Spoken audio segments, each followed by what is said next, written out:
Hello and good evening, everyone. My name is Robbie V, and I'll be your narrator for tonight.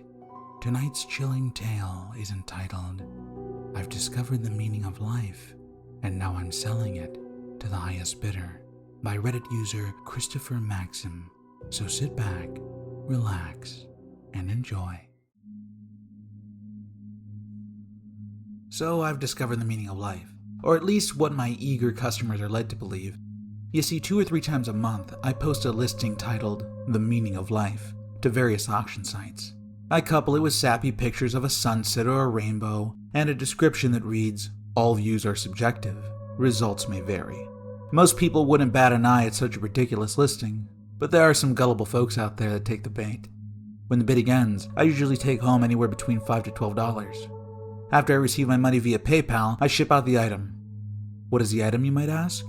Well, I scribble down an inspirational quote or life lesson onto a piece of paper and mail it out in your standard letter-size envelope. The quotes are usually from famous writers, historical figures, or the Bible. Some of them may include, if light is in your heart, you will find your way home. Quoted from Rumi, people will forget what you said. People will forget what you did. But people will never forget how you made them feel. Quoted from Maya Angelou, it's never too late to be what might have been. Quoted from George Eliot. And that's it. One stamp, a drop in the mailbox, and my work is done. It's simple as that. You might call me a scammer, or a con artist, or perhaps even a plagiarist, and in truth, you are correct. I'm taking advantage of naive people out there who are probably just looking for a sense of purpose in life, all so I can make a quick buck. But I'd like to think most people know it's bullshit, and purchase my listing just to see what I'll send them. Besides, I'm a bachelor right out of college. So, as long as I make a small dent in my phone bill and eat a pack of ramen each night, I'll sleep just fine. As you might imagine, I receive quite a bit of hate mail. I've learned to ignore angry emails and private messages on auction sites. As soon as I see that it's from one of my customers, it gets deleted. I do, however, receive the occasional snail mail. It's unavoidable, as my P.O. box is listed on all of the envelopes I send out. It would be pretty easy for me to toss these letters in the trash with the rest of the junk mail, but I never can. Something about receiving a physical letter from someone, good or bad, compels me to read it. I feel that anyone who takes the time to write one deserves to have their voice heard, even if I don't really care what they have to say. The more physical letters I receive, the more amused I am by them. To paint a better picture, here are a few of my favorite quotes from the fan mail I've received over the years. You're nothing but a glorified fortune cookie service. You'll rot in hell for the sins you've committed, mark my words. You're a real fucking piece of shit, you know that?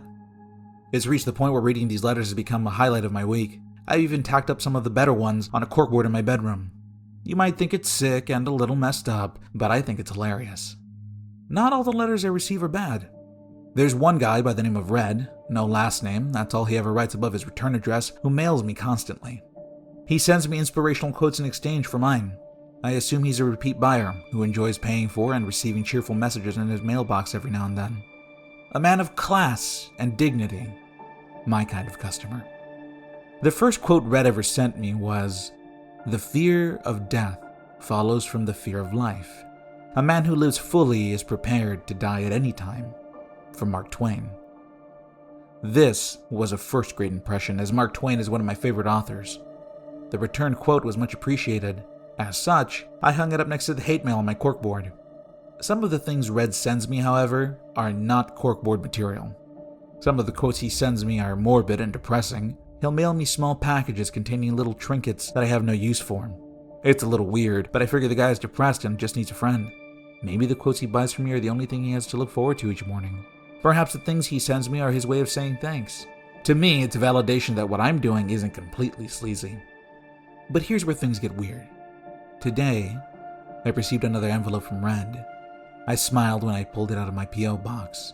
His letters and gifts, no matter how odd, were just as much, if not more, of a highlight to my week than the endlessly entertaining hate mail. Upon opening the envelope, however, my smile vanished. Inside was a photograph of me, taken up close through my bedroom's window. On the back of the photograph was another one of Red's quotes. You look so alone. Where's the meaning in your life?